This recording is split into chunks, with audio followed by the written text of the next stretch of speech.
Putang ina mo ka. Ayaw. Hi mga team kabahay, ayan nga, nakita niyo sa intro, di ba, ang unggoy ko.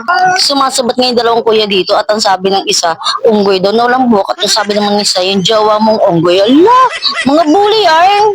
Kahit ganyan yung mga yan, love na love yan ang tatay nila. At love na love din sila ng taay. Love na love din nila yung tatay nila, di ba?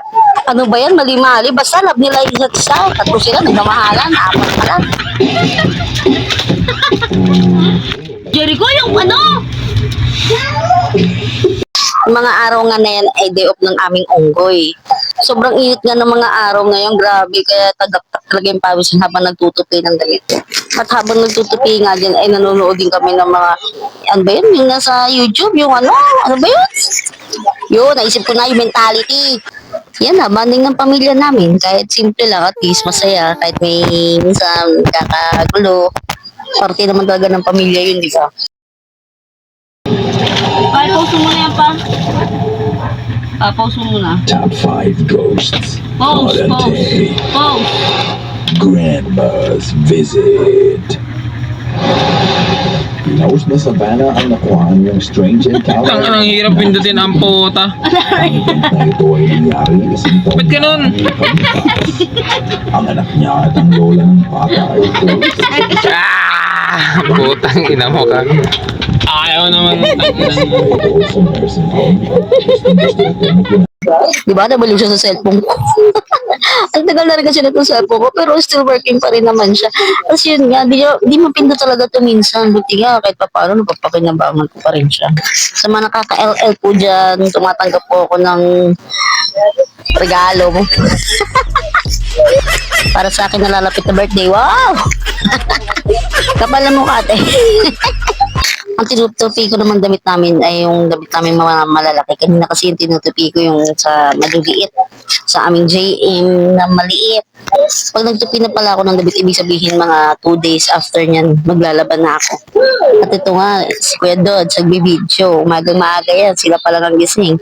Kasi maaga nagigising yung batang maliit, pati siya. Kaya sila, nagbabanding sila. Pasalamat talaga ako dito kay Kuya kasi kahit pa paano naasahan siya sa mga ganitong bagay kasi malaki na siya. Buti nga naisipan niya mag-video kahit di ko siya inutusan Kahit pa paano may dagdag din sa mga videos ko na ina-upload dito. At yan, kitang-kita, nakahilata pa ang mama na ito. Yes, kasi talaga, na grabe, kahit gabing-gabi na alas 2 medya na ako nakakatulog.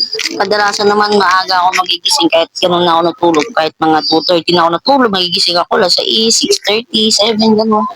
Ganun. Hanggang kailan kaya ako magpapansin kay Meta at hanggang kailan kaya niya ako, ay basta. Sana follow niyo ako, papalo ko rin kayo, promise legit trust backer to. In-follow ko na rin pala yung mga naka-unfollow sa akin. Yung kunwari, pinapollow ka nila, tapos biglang nga-unfollow ka, ba't kaya ganyan? Kaya automatic follow ko na yung mga pumapollow lang talaga, Doon tayo sa legit. Huwag tayo mga hunghang. Ito naman, ibang araw to kinabukasan naman to nagising kami. Nagising na ako umaga. At yan, naglalaro kami ni JM, nag-uusap kami dyan, morning routine. Wow, morning routine! Excited na nga ako para sa ibang mga milestone na tatahakin ni JM Parang first time mom yan. Kahit naman siguro hindi ka first time mom, di ba? Na-excite ka pa rin. Kasi baby, nakakatuwa. Masaya kaya pag may baby sa bahay. Last baby na rin kasi ni si James dito sa bahay. Kaya sa pamilya na to, last na siya. Kasi endgame na po si mama. Kaya susulitin na dapat. Kasi wala na, last na baby na ang bata batuta. Wala nang chance magkababae ang anak ito. Sana. Kaso wala na talaga. Follow nyo ko, automatic follow ko kayo. Sige na, parang awan nyo naman na. Sige na, salamat sa panonood.